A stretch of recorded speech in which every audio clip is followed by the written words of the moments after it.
마가복음 1장 1절 말씀부터 15절 말씀까지인데요. 마가복음 1장 1절에서 15절 말씀까지입니다.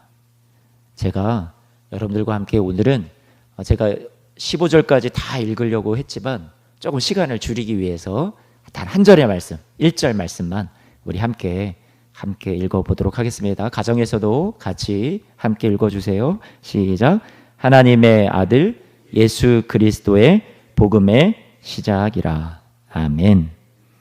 요즘 뉴스를 보면 어려운 소식만 들리죠. 코로나19 때문에 모든 뉴스가 너무나도 많이 이렇게 힘들기만 합니다. 소망이 없는 것 같고 어려운 시기를 우리가 지나가고 있는데요. 이럴 때 우리에게 무엇이 필요할까? 기쁜 소식이 필요하다라고 생각이 돼요. 오늘 말씀 마가복음에서 우리에게 기쁜 소식, 복음의 시작이라고 그렇게 말씀해 주고 있는데요.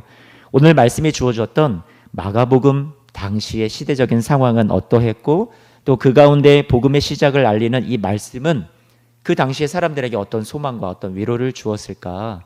우리가 같이 말씀 속에서 한번 생각해보고 교훈을 얻고자 해요. 마가복음 1장 1절 말씀에 하나님의 아들 예수 그리스도의 복음의 시작이다 이렇게 말씀해주고 있어요. 복음이라는 것은 우리 한자로 말하면 복된 소리가 되겠죠. 그리고 굿뉴스, 영어로 표현하면 굿뉴스, 우리가 기쁜 소식, 이게 복음이라고 말씀할 수 있어요. 헬라어 원문을 보면 유앙겔리온 이렇게 말하고 있는데요.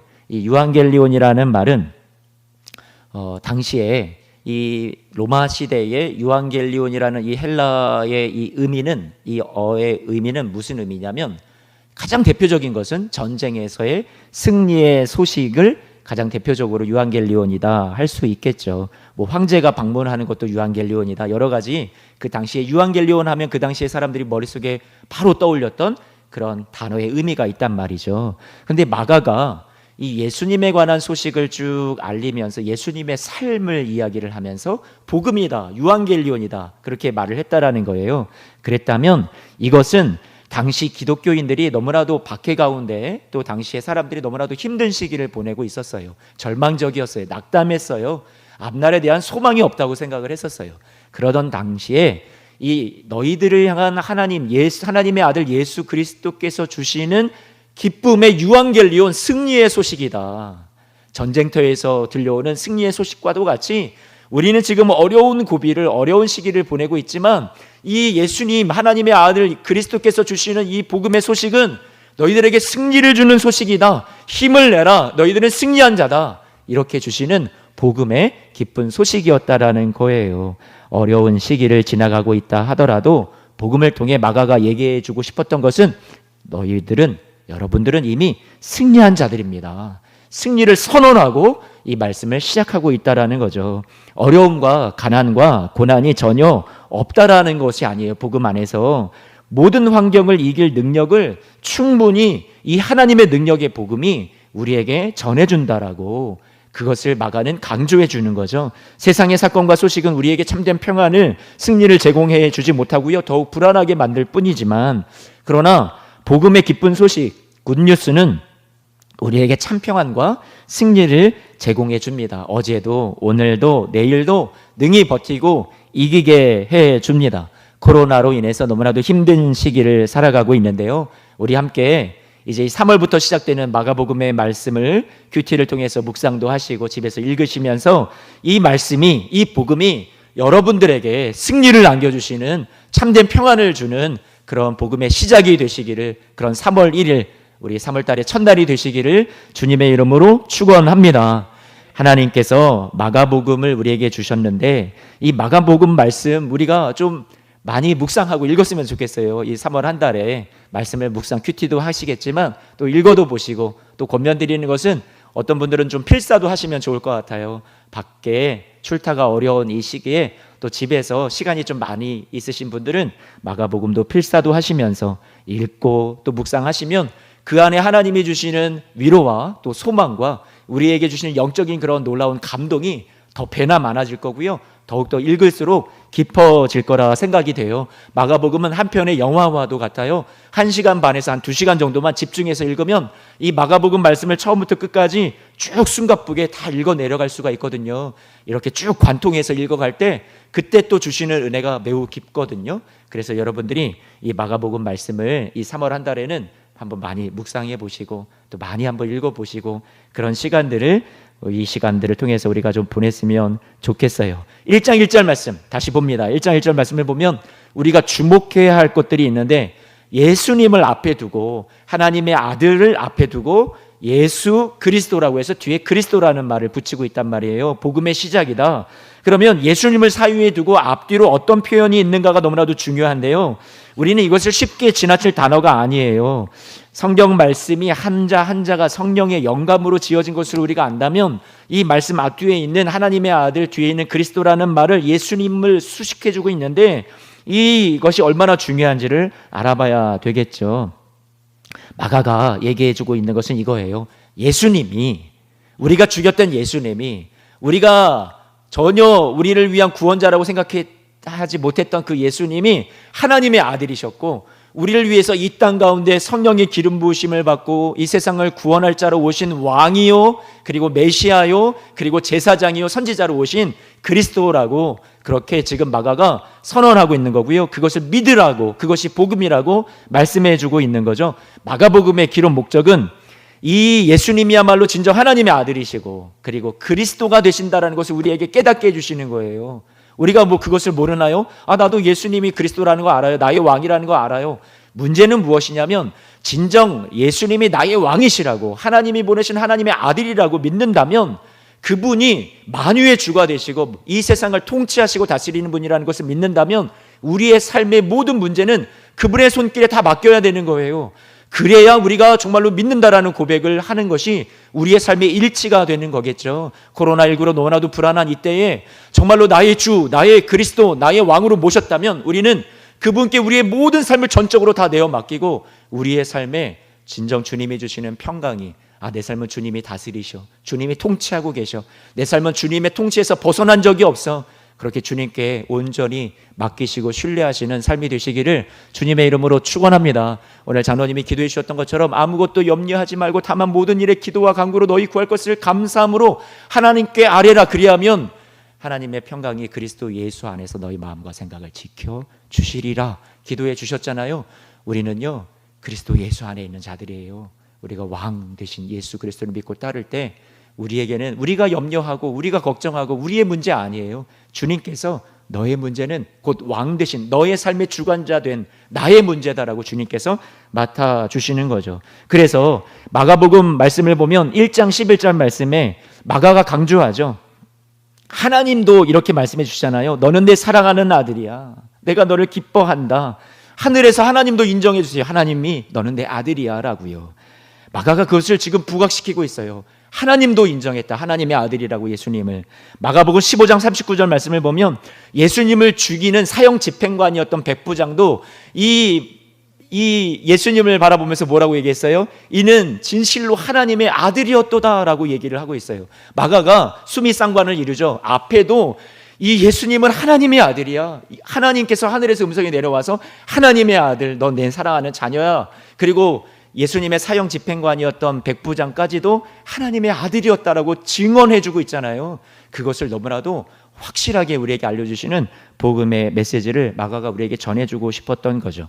우리나라 사람들은 8.15 하면 마음에 감동이 와요. 6.25 하면 마음이 저려와요. 왜요? 다른 나라 사람들은 느끼지 못할 그 정서가 우리 안에 이 숫자 안에 우리에게 새겨져 있기 때문에 그렇죠. 우리에게만 있는 민족의 정서잖아요. 우리만 느낄 수 있는 아픔과 우리만 느낄 수 있는 그런 감정이에요. 반대로 이 이스라엘 사람들에게 하나님의 아들이라고 하면 우리는 아무런 그런 특별한 어떤 느낌이 많이 우리는 없을지 몰라도 이 당시의 사람들에게는 가슴 저리고요. 너무나도 찡하고 뭉클하고 정말로 이 하나님의 아들 너무나도 1000년 이상을 기다려왔던 그 하나님의 아들 그 표현 하나만 듣더라도 야 그분이 오셨다고? 그분이 예수님이었다고? 우리가 죽인 예수였다고? 그렇게 느끼게 된다라는 거죠. 이 마가복음의 당시의 독자들은 이 하나님의 아들을 너무나도 기다려왔어요. 그분이 오면 우리가 회복될 수 있다고 생각을 했고 그분이 오면 우리가 이 세상에서 로마의 압제로부터 해방될 수 있다고 생각을 했고, 그분이 오면 우리가 진정한 이 땅에서 평강과 기쁨의 삶을 우리가 살 수 있을 거야, 그렇게 생각을 했단 말이에요. 그래서 마가가 강조해 주는 것은 그 예수님이 바로 하나님의 아들이었다고, 너희가 기다리는 하나님의 아들이었다고 말씀해 주고 있습니다. 로마의 압제가 계속해서 더 심해져만 갔어요. 더욱더 백성들의 삶을 곤고하게 옥죄어 가고 있었어요. 그런 목마른 가운데 주어진 복음, 예수님이 하나님의 아들이시다, 예수님이 그리스도 우리의 왕이시다, 이렇게 이 당시 백성들에게 이 복음을 선언하고 그렇게 이 복음서가 시작되고 있다라는 거죠. 마가는 오늘 10절 말씀에 보니까 하나님께서 예수님이 하나님의 아들이고 기름 부음 받은 자라는 것을 확증해 주죠. 10절 말씀에 우리 같이 한번 보니까 이렇게 말씀해요. 하늘이 갈라지며 성령이 비둘기같이 임하였다라고요.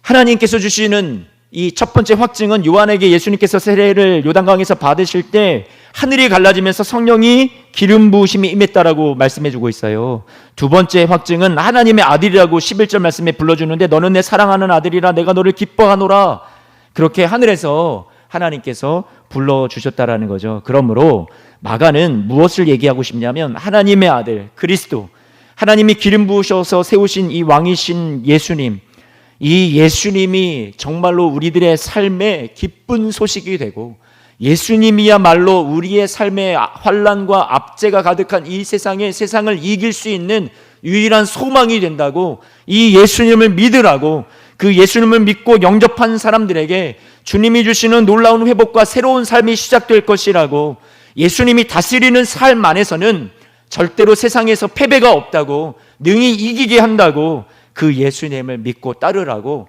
마가가 계속해서 강조해 주고 있어요.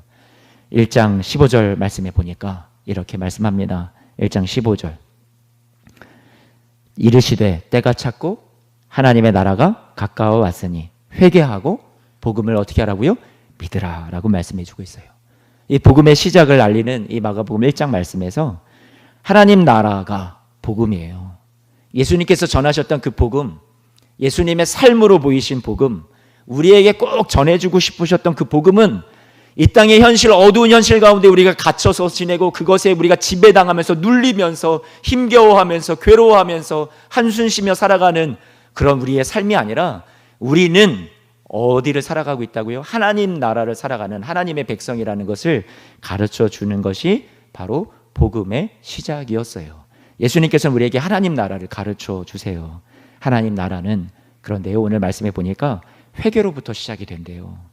복음에 대한 바른 반응은 회개예요. 회개하고 복음을 믿으라고 했는데, 여기서 회개라는 말, 메타노이아라는 말을 쓰는데, 이 회개라는, 이 메타노이아라는 말은 고친다라는 뜻이 있잖아요. 돌이킨다라는 뜻이 있어요. 그래서 우리가 이 회개라는 말을 생각을 할 때 흔히 우리는 원래의 자리로 이제 돌아간다. 그래서 교회에서 회개를 강조할 때는 세상에서 우리가 떠나 살다가, 하나님을 떠나 살다가, 죄를 지으며 살다가 우리가 교회로 돌아가서, 우리가 하나님에게로 돌아가서 열심히 예배에 참석하고 열심히 기도하는 것, 그것이 우리가 회개라고 생각할지 모르겠는데, 그것은 좀 되게 협소한 차원의 회개인 것 같아요. 좀 더 폭넓게 이 회개를 우리가 생각해 본다면 생각을 바꾸는 것이 근원적인 회개라고 말씀드릴 수 있을 것 같습니다. 메타노이아라는 말은 생각을 바꾸고 가치관을 바꾸는 거예요. 고치는 거예요. 오래 굳어져 있는 나의 굳어진 생각을 고쳐내는 것, 바꾸는 것, 오래된 우리의 죄악된 습성을 고치는 것이 회개라는 말, 메타노이아가 갖는 의미라는 거죠. 그래서 로마서 12장 2절 말씀에 너희는 이 세대를 본받지 말아라. 많은 사람들이 그냥 당연하다고 생각하는 그 오래된 관습과 옛사람의 죄악된 생각을 따라가지 말고 마음을 새롭게 해서 변화를 받으라고 말씀해 주고 있어요. 세계관, 가치관의 변화가 회개라는 것을 우리에게 가르쳐주는 말씀이기도 하죠. 회개라는 말이 주로 우리가 감정과 연결이 될 때가 너무나도 많이 있어요. 그런데 이 회개라는 말, 일부 어떤 신천지의 이만희 교주 같은 죄 많은 사람들만 해야 하는 것이 아니라 모든 사람들에게 주어진 메타노이아, 회개하라, 복음을 받아들이라고, 하나님 나라를 우리가 그 안에 살라고 얘기해 주실 때, 회개는요 우리의 사람들의 사고의 변화예요. 내가 그동안 가치 있다고 여겨왔던 내 가치를 붙들고 살아왔던 것에 대한 가치의 변화를 말하는 거예요. 굳어진 내 사고방식을 바꾸지 않으면 이 복음을 받아들일 수 없어요. 과거에 얽매여 있었던 사람들일수록 이 복음을 누리며 살지 못해요. 많은 바리새인들과 서기관들과 제사장들이 예수님의 복음을 받아들이지 못했던 이유는 그들이 가지고 있었던 기득권과 오래된 자신들의 사고를, 오래된 형식을 그들은 놓을 수가 없었어요. 그래서 예수님께서 그 유대교의 전통의 사람들의 관습에 빠져 있는 사람들에게 새술은 새 부대에 담아야 된다라고 말씀하시죠.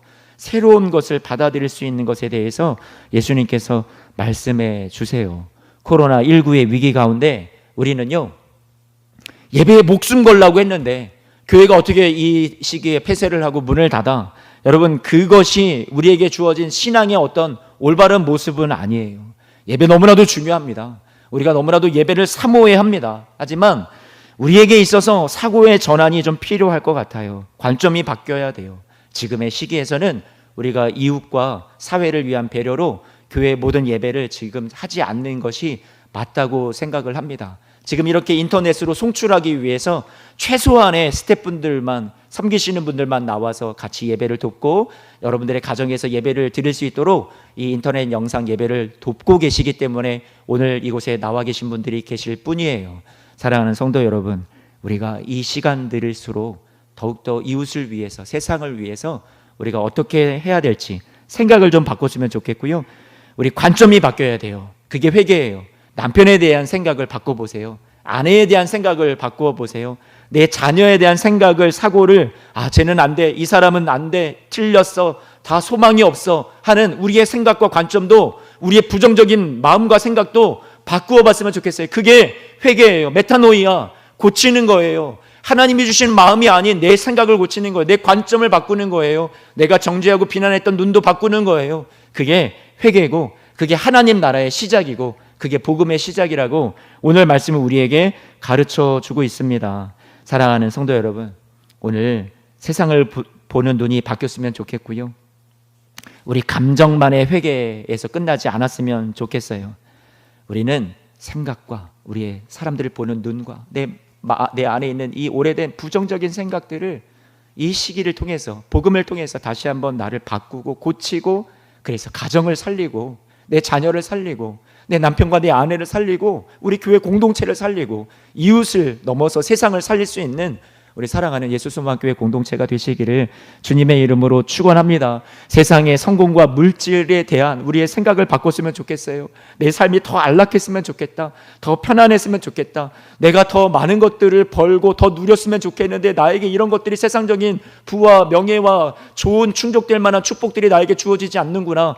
나는 왜 이렇게 복받지 못했을까? 아니요, 복에 대한 생각을, 관점을 바꿨으면 좋겠어요. 하나님이 주시는 영적인 은혜들을 예수 그리스도 안에서 이미 나는 영원한 생명을 누리는 가장 축복된 자임을 우리가 알고요, 그 외에 모든 다른 우리 부연적인, 그리고 더 우리가 부차적인 것들은 예수 그리스도의 복음 안에서 우리가 예수 그리스도께서 주시는 생명력을 부여받아서 능히 이기고 능히 견디고 능히 극복할 수 있는 우리 사랑하는 성도님들의 삶이 되기를 바랍니다.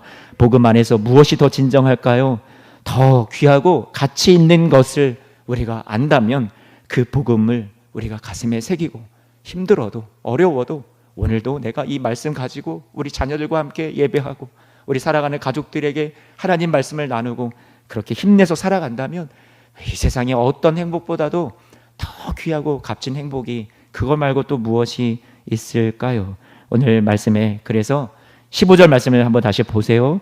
때가 찼고 하나님의 나라가 가까워서 회개하고 복음을 믿으라 하는데, 제자들의 삶의 마가가 기록해주는 이 회개의 전환, 생각의 전환, 가치의 전환이 어떻게 일어났다고 얘기하고 있는 거예요. 16절 말씀에 보니까 제자들이 그들의 가치의 전환이 일어났다라는 거예요. 이전에는 근무를 가지고 자신의 어떤 돈을 벌고 자신의 생업의 모든 것을 목매어서 살아왔던 인생이라면 이제 예수님이 그들에게 도전하죠. 사람을 낚는 어부가 되게 하겠다. 그들의 가치의 전도가 일어납니다.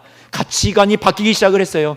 내가 한 번뿐인 이 인생을 내가 복음을 위해서, 예수 그리스도를 위해서, 사람을 살리는 일을 위해서, 내가 정말로 이 일을 위해서 내 삶을 온전히 헌신하고 드려야 되겠구나 하고 그들의 생각이 고쳐졌어요. 바뀌어졌다라는 거예요. 그게 오늘 하나님 나라를 받아들인 이 복음의 시작의 제자들의 모습이었어요. 사랑하는 성도 여러분, 복음의 시작, 우리의 가치가 바뀌고 우리의 삶이 바뀌는 것은 생각의 전환, 마음의 전환, 우리 가치의 전환에서 시작된다라는 것을 오늘 말씀 우리에게 한 번 더 강조해 주고 있습니다. 복음이 시작되는 이 마가복음에서 오늘 예수님의 삶의 모습을 우리에게 또 보여주고 있죠. 이 복음의 시작이 되는 이 마가복음서에서 예수님이 이 복음의 시작으로서 예수님은 어떤 모습이셨는지, 어떤 삶을 사셨는지를 우리에게 가르쳐주고 있는데, 이 어려운 시기를 살아가고 있는 저와 여러분들에게 오늘 예수님의 모습이 우리에게도 도전을 주고 우리에게도 가르쳐주는 교훈이 있어요. 광야를 경험하신 예수님이에요. 예수님은 이 광야를 어떻게 이겨낼 수 있었을까요? 광야의 삶에서 저와 여러분들은 어떻게 또 승리할 수 있을까요? 오늘 말씀해 보니까 예수님이 이렇게 이겨내셨습니다. 우리 함께 따라서 한번 얘기해보죠. 저와 함께 같이 고백을 해보세요. 가정에서 예배드리신 분들도 같이 자녀들과 함께 한번 고백해보죠. 성령의 도우심으로 승리할 수 있습니다. 네, 오늘 10절 말씀해 보니까 하늘이 갈라지고 성령이 비둘기같이 같이 임했다라고 말씀하고 있어요. 마가는 하늘이 열리는 것을 기록하고 있어요. 눈에 보이는 것은 전부 다 어려운 현실뿐이었어요. 그런데 당시 마가가 예수님을 통해서 하늘이 열리고 하나님이 보내주시는 성령이 임했다라고 전해주면서 마가는 기대했을 거예요.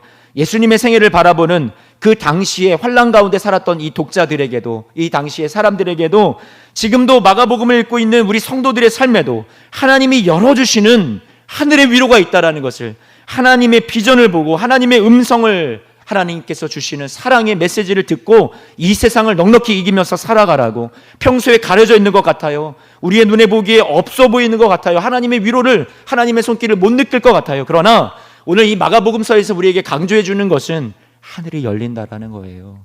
예수님에게 하나님께서 하늘이 열리고, 그리고 하나님께서 그에게 성령을 부어주셨어요. 오늘 12절 말씀해 보니까 그 성령이 예수님을 어디로 이끌고 가셨어요? 광야로 이끌고 가셨어요. 그럼 그 광야에서 성령께서 예수님을 도와주셨을까요? 안 도와주셨을까요? 도와주셨죠. 예수님은요, 하나님의 사랑하는 아들이라고 분명히 앞서 하나님이 그렇게 고백해 주시고 표현해 주셨잖아요. 그럼에도 불구하고 흙먼지가 날리는 건조한 광야로 들어가셨습니다. 뿐만 아니라 마귀의 시험을 받으셨어요. 유혹을 넘어야 하는 그 길을, 광야의 길을 예수님도 가셨어요. 성령의 기름 부음 받은 예수님, 그분이 지낸 40일의 이 광야에서의 생활, 성경의 이스라엘 백성들에게는 40년 광야에서의 시험과 훈련을 우리에게 떠올리게 해주고요. 또한 우리 예수님을 믿는 그리스도인들에게도 이 땅 위의 나그네의 삶, 광야에서의 삶을 상징적으로 보여주는 그러한 성경의 이야기라고 생각이 됩니다. 마가복음은 먼저 가신 우리 예수님의 그 길, 우리도 따라가야 될 것을 알려주어요. 이제 여러분도 성령의 임재를 모셨어요. 예수님을 믿고 우리도 예수의 영이신 성령께서 우리 안에 들어와 거주하고 계세요. 그리고 그 성령께서 우리의 광야 같은 인생의 길에 함께 해주고 계세요. 우리도, 저와 여러분들도 다 하나님의 자녀가 되었어요. 너는 내 사랑하는 아들이다 말씀해 주세요.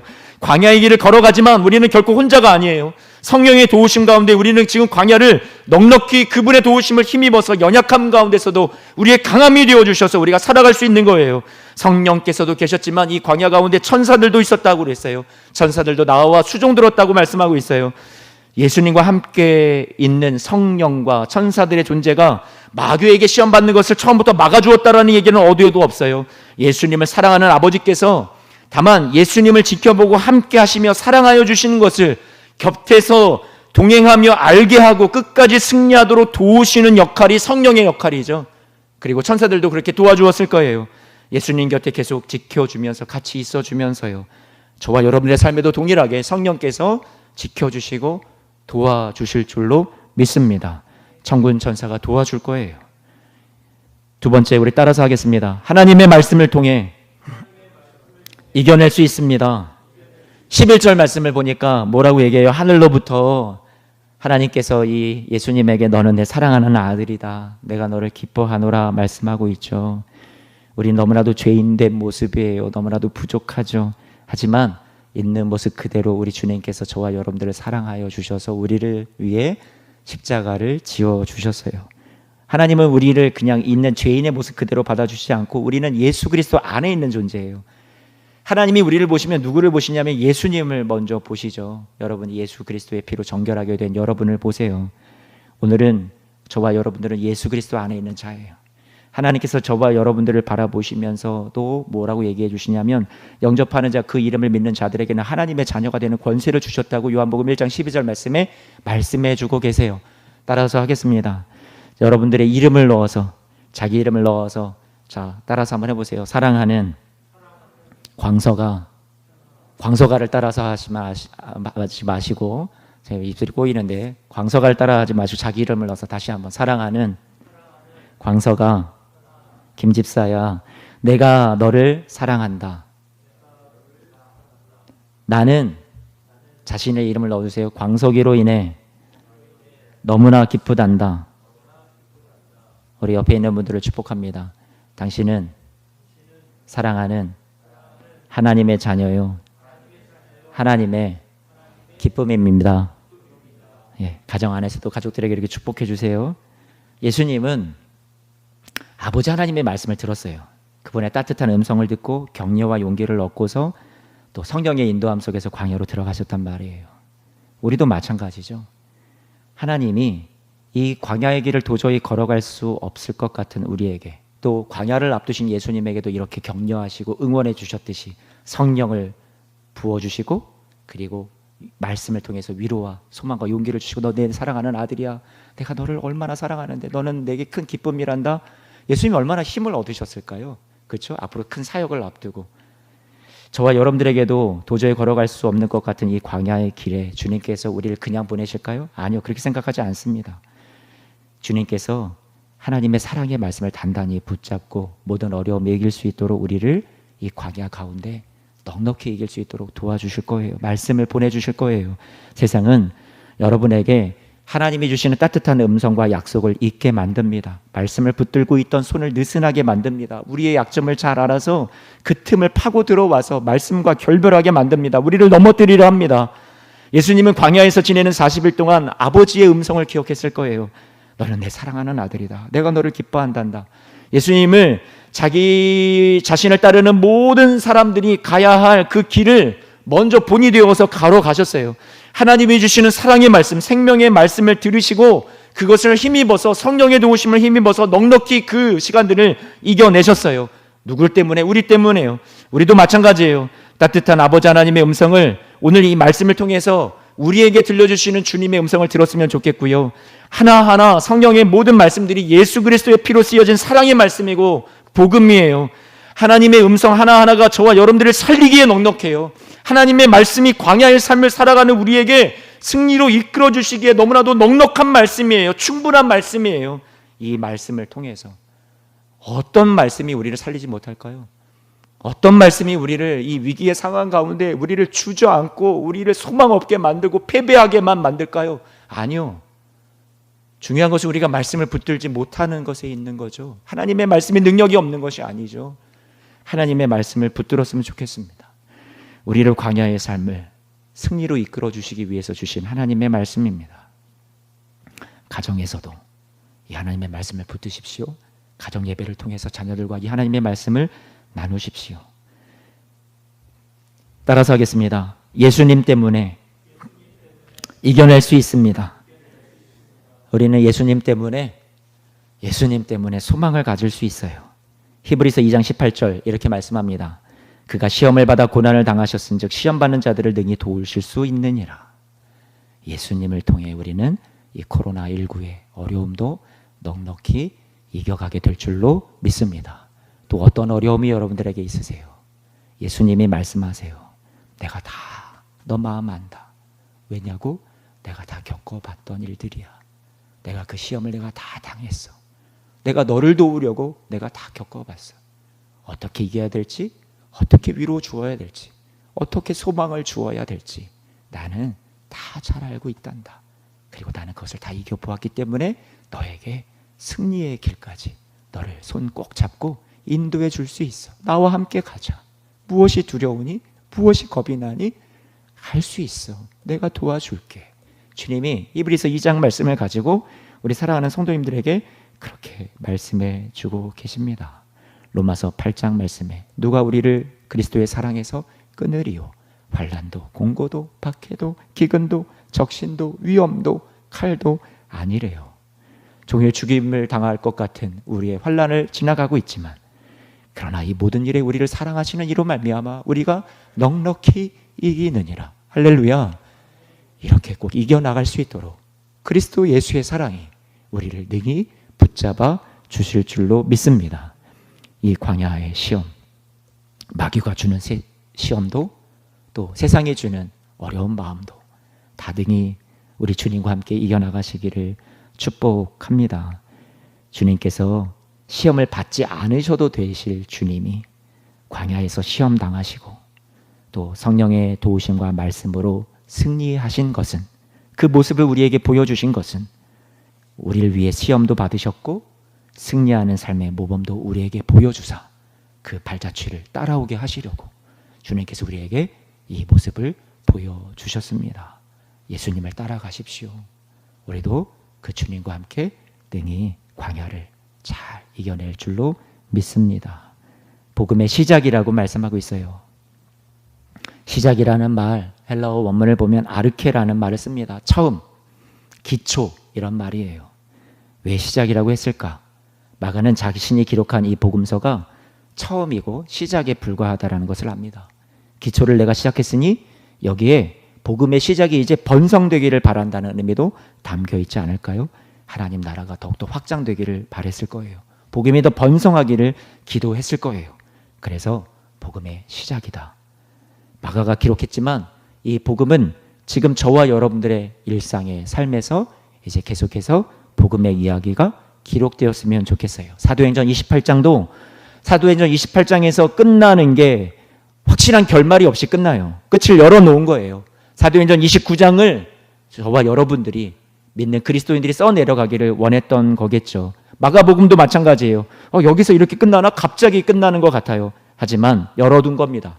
복음서를 읽고 듣고 사랑하는 모든 이 땅의 그리스도인들이 이 기록된 계시의 말씀을 통해서 주님을 만나고 그 주님을 만남을 통해서 내 삶의 어려움을 능히 이겨내고 삶을 극복하고 위기를 넘어서 복음을 누리고 평강을 누리고 가정을 회복시키고 사람을 살려내는 멋진 복음의 삶을 살아가는 그 역사를 우리의 일상의 삶에서 우리의 삶의 예배 가운데 살아내고 기록으로 남기라고 주님께서 우리에게 이 복음서를 주셨다고 생각을 해요. 사도 바울도 로마서 16장 25절 말씀에 나의 복음이라고 그랬어요.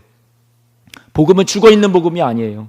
과거의 복음이 아니에요. 문자적인 복음이 아니에요. 지금도 살아서 내 삶에 역사하고 내 삶에 일하고 내 삶에 재현되는 복음이 생생한 복음이 되어야 된다고 생각을 해요.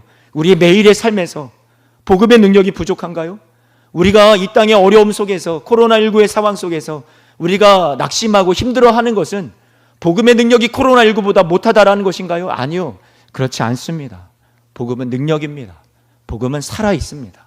하나님의 말씀, 복음의 능력을 가지고 코로나19도 이겨내시고 능히 예배하며 말씀 통해 묵상하며 주님의 음성을 들으며 우리 주님 앞에 성령의 도우심 가운데 예수님이 걸어가신 그 길, 내가 너를 지금 돕고 있다. 우리의 삶에 예수님께서 시험을 능히 받으셔서 우리의 시험을 계속해서 이길 수 있도록 도와주시는 그 주님의 동행하심을 힘입어서 넉넉히 이기며 살아가는 모든 성도님들의 삶이 되시기를 주님의 이름으로 축원합니다. 마지막 14절 말씀에 복음이 시작된 곳을 갈릴리라고 표현하고 있어요. 예루살렘 성이 있고 화려한 성전이 있는 그곳 예루살렘이 아니라 왜 갈릴리라는 변두리 또 많은 사람들 힘겹게 살아가고 있는 그런 곳에서 마을에서 시작이 되었을까요? 예수님은 낮아진 곳을 찾아가시죠. 마구간을 예수님께서 선택하시고 그곳에서 태어나셨고요. 낮아진 곳, 가난한 자, 병든 자, 소외된 자, 죄인이라고 취급받고 멸시됐던 사람들에게 예수님은 먼저 찾아가셨죠. 오늘 지금 코로나19의 상황 속에 주님께서 어디에 계실까요? 코로나19로 인해서 고통받은 사람들에게 주님께서 곁에 계실 줄로 믿습니다. 어려움 가운데 낙심하고 있는 사람들의 삶에 주님께서 그 낮아진 자리에 찾아와 주시는 줄로 믿습니다. 이찬수 목사님 설교에 나온 기독교 발흥이라는 책 내용이 있어서 좀 인용을 합니다. 기독교 발흥이라는 책, 로드니 스타크라는 사람인데요, 워싱턴 대학의 사회학 그리고 비교 종교학 교수인데 예수님을 안 믿는 사람이거든요. 근데 이제 기독교가 초대 교회 당시 어떻게 부흥되었는가를 연구하며 쓴 책인데, 그 안에 로마 시대에 이제 역병이 돌았어요. 1차 역병이 165년에 로마 전 제국의 3분의 1 정도가 천연두로 사망했다고 하죠. 그리고 2차는 251년경에 알렉산드리아라는 그 도시 전체 인구의 3분의 2가 다 사망할 정도로 엄청난 전염병이 돌았다고 해요. 이때 교회 공동체가 어떻게 대응했는가에 대해서 그 책에 기록되어 있다고 하는데요. 당시 로마 사회나 이교도들은 좌절하고요, 역병 앞에서 다 모든 종교인들이 먼저 도망가고 아픈 사람 있으면 막 내쫓고 죽지도 않은 사람을 막 매장하고 쌓여있던 시체들이 방치되어서 쥐들이 더 병을 옮겨다니고 있을 때, 다 방치되어 있을 때 초대의 그 그리스도인 공동체가 부활신앙을 가졌잖아요. 세상을 이기는 믿음을 가졌잖아요.